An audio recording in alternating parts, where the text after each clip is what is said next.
అనకాపల్లి జిల్లా పాయిక్రావుపేట నియోజకవర్గంలో హోంమంత్రి వంగలపూడి అనిత పర్యటన.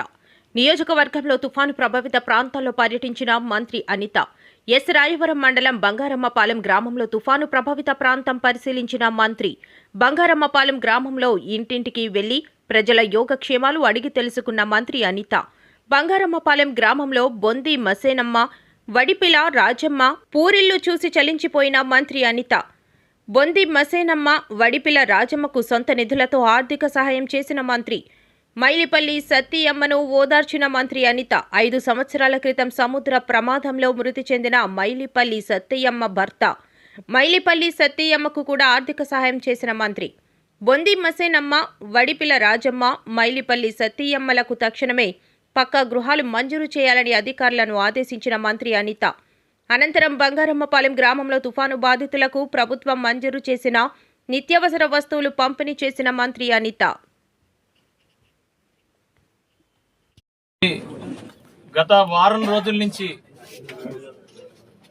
రోజు కూడా మరి అనకాపల్లి జిల్లాలో ముఖ్యంగా యలమంచిలి నియోజకవర్గంలో ఈ ఏదైతే శారదా నది పరివాహక ప్రాంతం ఏదైతే ఉందో వీటిని అతి జాగ్రత్తగా గమనిస్తూ మరి 3 రోజులు 4 రోజుల నుంచి కూడా 24 గంటలు కూడా, ఎందుకంటే ఏఎస్ఆర్ జిల్లాలో వర్షం పడినా ఎక్కడ వర్షం పడినా మనకి రాంబిల్లి మండలం, ఎస్రాయవరం మండలం మీద నుంచి వస్తాయి. మెయిన్ రాంబిల్లి మండలం ఏదైతే దిమిలి ఈ కింద గ్రామాలన్నీ వచ్చే పరిస్థితి ఉంటుంది.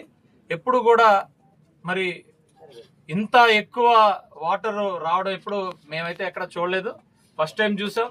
అయినా కూడా ఒక్కటంటే ఒక్క విలేజ్ మీద కానీ ఒక ఇంటి మీద కానీ ఎక్కడ కూడా వాటర్ వెళ్ళకుండా అహర్నిశలు ఈ 5-6 రోజులు కూడా నిద్రాహారాలు మాని మేము కాపలా కాసుకుంటూ వచ్చాం. కానీ లాస్ట్లో ఈ కింద ఇంకా ఒక 1.5 కిలోమీటర్ మరి సముద్రంలో కలుస్తుందన్న దగ్గర ఇక్కడ మరి గండి పడింది.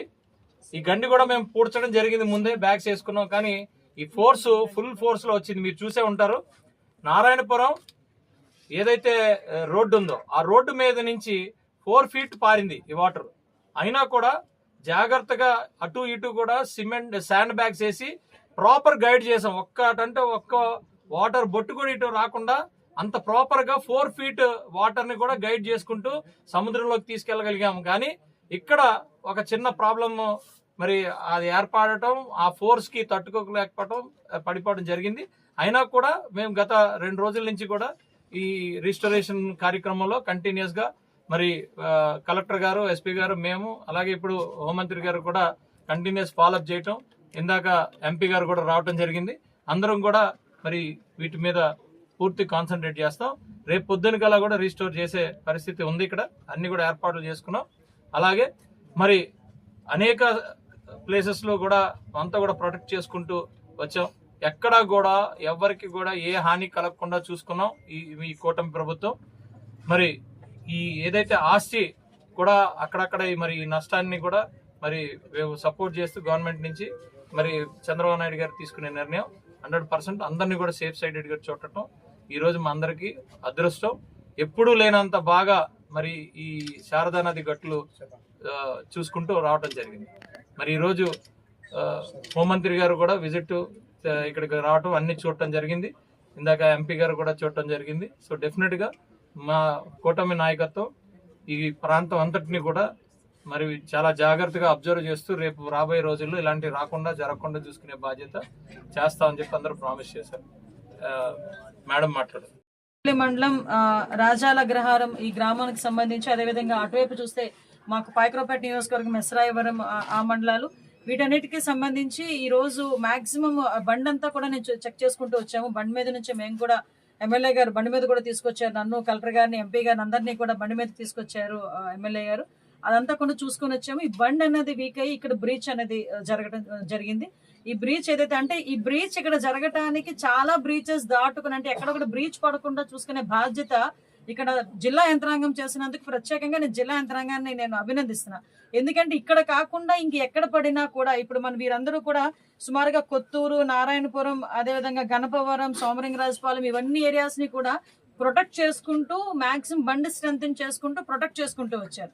Unfortunately at the same time fortunately జన ఆవాసాలు కాకుండా పొలాలు ఉన్న చోట ఇక్కడ బ్రీచ్ పడింది. దీన్ని కూడా ఇమీడియట్ గా రిస్టోర్ చేసే కార్యక్రమానికి జిల్లా యంత్రాంగం, కలెక్టర్ గారు, అదేవిధంగా ఎస్పీ గారు, లోకల్ మన ఎమ్మెల్యే గారు విజయ్ కుమార్ గారు వీళ్ళందరూ కూడా ప్రత్యేకంగా దీని మీద దృష్టి పెట్టి సుమారుగా నాకు తెలిసి 2 రోజులు నిద్రాహారాలు మారి జనాల మీదకి నీరు వెళ్లకుండా చూసుకునే బాధ్యత తీసుకునేందుకు నియోజకవర్గ ఎమ్మెల్యే గారికి, సహకరించిన ప్రజలకి, జిల్లా యంత్రాంగానికి కూడా నేను అభినందిస్తున్నా. ఈ రోజు ఇక్కడికి వచ్చి చూసిన తర్వాత సుమారుగా ఇక్కడ మనకి చూస్తే కేవలం ఈ రాజాలగ్రహారం దగ్గర జరిగిన బ్రీచ్ వల్ల దగ్గర 400 ఎకరాలు ఇక్కడ ఈ రోజు పంట నష్టం కూడా జరిగింది.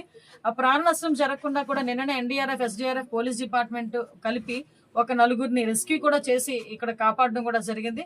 ప్రత్యేకంగా బ్రీచ్ జరిగిన చోట కూడా నేను వెళ్ళి చూసి వచ్చాను. ఇమీడియట్ గా అదంతా కూడా రీస్టోర్ చేయాలంటే కొంచెం వాటర్ రిసీడ్ అవ్వాలి.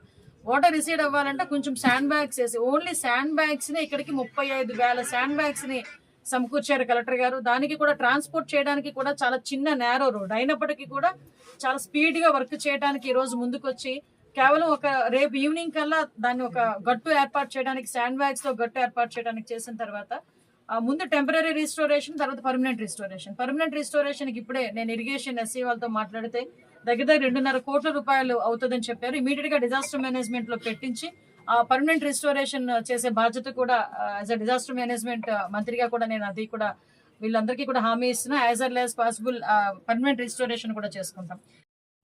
అదేవిధంగా గౌరవ ఉప ముఖ్యమంత్రి గారు, లోకేష్ గారు అందరూ కూడా ఈరోజు ప్రత్యేకంగా దీని మీద దృష్టి పెట్టి మోంతా తుఫాన్ని సమర్థవంతంగా ఎదుర్కొనేందుకు ప్రణాళిక రచించి, క్లియర్ గా చెప్పాలంటే మోంతా తుఫాన్ని సమర్థవంతంగా ఎదుర్కొన్నాము. దానికి సంబంధించి ముందస్తు జాగ్రత్తలు తీసుకోవటం వల్ల ఒక పక్క రెవెన్యూ డిపార్ట్మెంట్, ఒక పక్క పోలీస్ డిపార్ట్మెంట్, ఎన్డీఆర్ఎఫ్, ఎస్డీఆర్ఎఫ్, అదేవిధంగా అన్ని లైన్ డిపార్ట్మెంట్స్ అన్ని కూడా అప్రమత్తంగా ఉండి గ్రామ స్థాయి నుంచి కూడా ఎక్కడెక్కడ ముంపు ప్రాంతాలు ఏర్పడతాయి, ఎక్కడెక్కడ ఎవరెవరిని సురక్షిత ప్రాంతాలకు తరలించాలి, ఎక్కడెక్కడ సహాయక బృందాలు అమర్చాలని చెప్పి ఒక పక్కా ప్రణాళికతో ఈరోజు మేము మోంతా తుఫాన్కి సంబంధించి ముందస్తు చర్యలు తీసుకోవడం జరిగింది. దాని నేపథ్యంలో ఈ రోజు తుఫాన్ వచ్చి వెళ్ళిన తర్వాత కూడా ఇమీడియట్ గా రిస్టోరేషన్స్ చేయడానికి కానీ, గ్రామస్తులు కానీ, గ్రామ స్థాయిలో ఉన్న వాళ్ళు కానీ, ప్రజలు కూడా ఎటువంటి ఇబ్బంది కలగకుండా మాక్సిమం ప్రాణ నష్టం కూడా చాలా మినిమైజ్ చేయడం జరిగింది. కేవలం ఒక 2 ప్రాణాలు కోల్పోవడం కూడా మనకందరికీ తెలుసు. అది కూడా బాధాకరం. ఇటు పరిస్థితుల్లో అది కూడా జరగకూడదన్న నేపథ్యంలోనే ఉన్నాం, కానీ అది కూడా ఒక దురదృష్టం. అదేవిధంగా క్యాటిల్ లాస్ కూడా మినిమైజ్ చేసాం, అదేవిధంగా ఆస్తి నష్టం కూడా మినిమైజ్ చేసాం. అయితే ఇక్కడ మనకి అనకాపల్లి జిల్లాకి సంబంధించి ఈ శారదా నది ప్రవాహిక ప్రాంతం మనందరికీ కూడా తెలిసిందే. ఎప్పటి నుంచో శారదా నది ఎప్పుడైనా మనకి వరద వచ్చింది అంటే ఒక పక్క వర్షాల వల్ల, అట్ ద సేమ్ టైం మనకి అల్లూరు సీతారామరాజు జిల్లాలోని ఏదైనా వర్షం పడినా క్యాచ్మెంట్ ఏరియా అక్కడ నుంచి కూడా ఈ శారదా నదికి వరద ముప్పు అనేది ఎక్కువగా వస్తుంది.